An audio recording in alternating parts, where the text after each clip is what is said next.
అందరికీ హాయ్ అండి. నా పేరు నిర్మల అండి. మీకు టెర్రస్ గార్డెన్ ఉందా? పళ్ళ మొక్కలు ఉన్నాయా? అయితే ఇది వాడండి.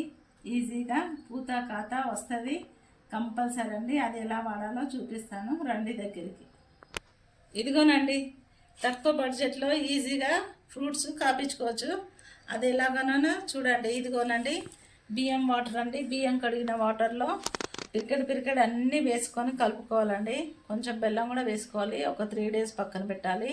పక్కన పెట్టిన తర్వాత ఒక మగ్గుకి 6-7 మగ్గుల వాటర్ కలుపుకొని చెట్లకు తవ్వుకుంటూ ఇవ్వాలండి. పండ్ల చెట్లకి తవ్వుకుంటూ ఈ వాటర్ ఇస్తే చెట్టు తొందరగా తీసుకొని ఈ వాటర్ తీసుకొని పూత రావడానికి ఛాన్స్ ఉంటుందండి. కంపల్సరీ తవ్వాలండి. తవ్వుతూనే చెట్టు పెరుగుతుంది, కాయలు వస్తాయి. తవ్వకుండా మనం వాటర్ ఇస్తే హోల్స్లోకి వెళ్ళి బయటకు వెళ్ళిపోతాయండి. అసలు తడవదు చెట్టు. మీరు తవ్వి చూడండి చెట్టు మొదట. అసలు నానదండి మట్టి. ఇలా పెంచుకోండి. ఓకే అండి, బాయ్.